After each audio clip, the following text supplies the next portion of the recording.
Welcome to Localization News You Can Use, your daily dose of localization know-how for October 28th, 2025. AI continues to be the driving force in industry conversations, with a flurry of platform updates and strategic discussions.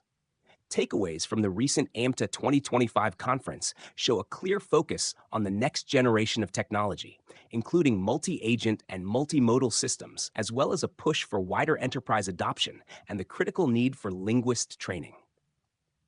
This trend is reflected in numerous product announcements.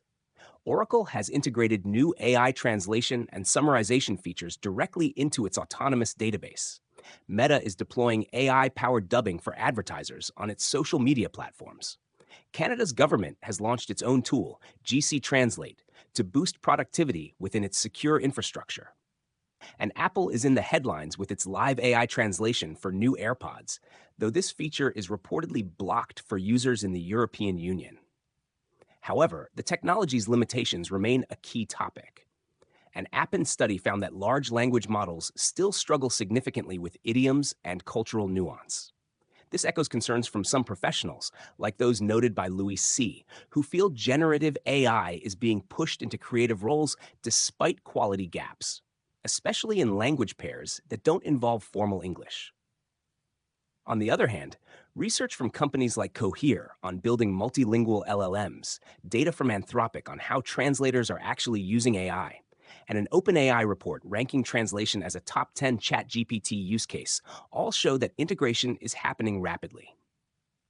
This exact topic is the focus of a webinar today, October 28th, from the Book Industry Study Group. Fred Freeman and Thad McIlroy are set to discuss AI's impact on book translation, focusing on hybrid human-AI workflows and the cultural adaptation that AI cannot yet deliver on its own. Furthering this, Localazy recently announced a new AI translation update aimed at better understanding a specific brand's voice and audience, moving toward more customized AI output. While technology dominates, there's a strong counter-movement focusing on human-centric skills, particularly sales and strategy.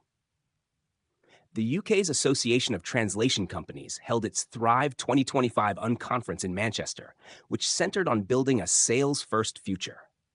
Speakers like Bernadette Byrne emphasized that growing existing client accounts is more effective than chasing new ones, and that project managers can play a key role in sales by acting as consultants and actively listening for new opportunities. This sentiment was powerfully echoed by Renato Beninatto, who, on the Merging Minds show with Javi Diaz, called sales the king of all skills. He argued it's a skill built on human trust and relationships that AI cannot automate, and noted that a cultural reluctance to sell often holds localization companies back from their full potential. On the operational front, strategy is evolving to manage these new demands. Localize has highlighted the concept of localization tech debt, arguing that inefficient workflows, such as developers constantly chasing strings, are a significant drain that agile localization practices can cure. Comactiva's team suggests that a key competitive advantage in the age of AI is leveraging legacy language data, a company's existing translation memories, glossaries, and feedback, to train AI systems to maintain a unique and consistent brand voice. And in a practical development note, Localazy has also been discussing the technical importance of implementing right-to-left, or RTL, support early, even for products not yet in RTL markets. In personnel news, the European Language Industry Association, or Elia, has welcomed Maii Abdel-Wahab to its board as the new Elia treasurer. Elia is also looking ahead, with an upcoming webinar in December featuring Marco Russo, who will discuss integrating AI into non-linguistic operations to streamline internal LSP workflows. In another major move, DeepL has appointed Gonçalo Gaiolas as its new Chief Product Officer to lead its AI-driven product solutions. Finally, in a specific market insight, Allcorrect Games has analyzed the trend of indie games thriving, while many AAA titles stagnate.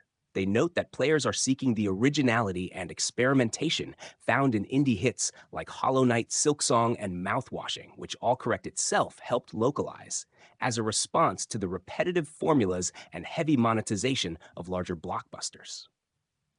Thank you for listening to this episode of Localization News You Can Use, your daily dose of localization know-how.